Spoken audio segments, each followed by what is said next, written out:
पौराणिक कथाएं मैं आप लोगों के लिए चुनकर लाती हूँ। आशा है आप लोगों को यह अध्याय अच्छा लगेगा। जिस तरह मैं नीतू पांडे यूट्यूब चैनल पर आप सबका स्वागत करती हूँ, लेकिन आपसे साथ में अनुरोध भी करती हूँ कि आप लाइक और सब्सक्राइब जरूर किया कीजिए। ईश्वर चाहे किसी भी रूप में हमसे आकर मिले या हम उन्हें किसी भी रूप में याद करें, लेकिन सच तो यही है कि हम जिस तरीके से उन्हें प्रेम करते हैं, चाहे बेटे के रूप में, दोस्त के रूप में, पति के रूप में, प्रेमी के रूप में, भाई के रूप में, उसी रूप में वो हमसे आकर मिलते हैं। इसी तरह की एक कहानी आर्या की भी है। उसने ईश्वर से प्रेम किया और ईश्वर उसी रूप में आकर उससे मिले। तो शुरुआत करते नई कहानी की। आर्या का श्री कृष्ण से प्रेम। एक राजा था, उसे अपने महल की एक दासी से प्रेम हो गया और वो गर्भवती हो गई। 9 महीने बीतने वाले थे। राजा कुछ सोच नहीं पा रहा था कि बच्चे को अपना नाम कैसे दूं। रानी तो मानेगी नहीं। फिर कुछ दिनों के बाद प्रसूति समय यानी बच्चे का जन्म लेने का समय आ गया और बच्चे को जन्म देते हुए वो दासी की मृत्यु हो गई। दासी कृष्ण भक्त थी। तभी राजा को पता चला कि लड़की हुई है और आपकी दासी प्रेमिका मर गई। राजा को बहुत दुख हुआ। फिर राजा ने उस लड़की को दूसरी दासी को सौंप दिया और मासिक खर्च उस लड़की के लिए दे दिया और कहा कि इसका लालन पालन अच्छे से करना। लड़की धीरे धीरे बड़ी होने लगी। 18वां साल चला। वह बहुत सुंदर थी। उसका नाम आर्या रखा गया था। आर्या बहुत चंचल भी थी।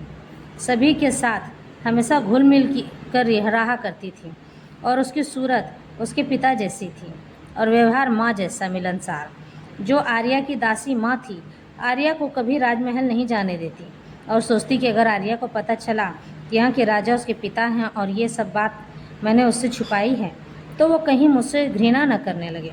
फिर आर्या को एक नाव चलाने वाले 12 वर्ष के बच्चे बीनू से दोस्ती हो गई और आर्या ने उससे नाव चलाना सीख लिया। अब आर्या हर रोज़ नाव चलाने नदी पर जाने लगी। नदी के उस पार श्री कृष्ण का बहुत ही बड़ा मंदिर था। घंटी की आवाज़ उसके कानों पर पड़ी तो आर्या ने जिज्ञासा से बीनू से पूछा, अरे बीनू, नदी के उस पार मंदिर है क्या? बीनू बोला, हाँ है तो, पर संध्या हो गई है, इतनी दूर जाना ठीक नहीं है। आर्या को रहा न गया और बीनू को दूसरे किनारे पर उतार कर बोली, घर चले जाना, और वो खुद नाव चलाकर मंदिर चली गई। संध्या वंदन किया और श्री कृष्ण के दर्शन की। श्री कृष्ण की मूर्ति को निहारती ही रह गई। ज़्यादा रात होने की वजह से पंडित जी के पुजारी बेटे ने सुमेर ने कहा, चलो तुम्हें नदी के उस पार छोड़ दूं। आर्या चली गई। यही सिलसिला बहुत दिनों तक चलता रहा। पुजारी के बेटे सुमेर को आर्या से प्रेम हो गया, पर आर्या अपना हृदय तो श्री कृष्ण को दे आई थी। एक दिन पुजारी के बेटे ने आर्या से प्रणय निवेदन किया। कहा, आर्या, मुझे तुमसे प्रेम हो गया है। आर्या बोली, पर मुझे तुमसे प्रेम नहीं हुआ है। मुझे तो मंदिर में खड़े पीली धोती वाले बंसी वाले श्री कृष्ण से प्रेम हुआ है। इस बात को सुनकर पुजारी का बेटा सुमेर कहा, ठीक है, अपने श्री कृष्ण बंसी वाले को ही कहना कि तुम्हें रात्रि को घर छोड़ाया करे। आर्या बोली, ठीक है। उसके बाद आर्या मंदिर में रात्रि होने के कारण बहुत देर तक बैठी रही। आधी रात होने को आई पर कोई नहीं आया।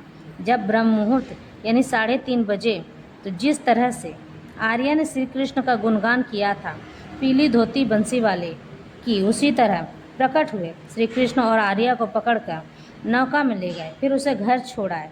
आर्या ये सब कुछ समझने का प्रयास कर ही रही थी कि श्री कृष्ण जाने को आर्या जाने लगे। आर्या ने कहा, भगवान, मुझसे बात किए बिना ही चले जाओगे?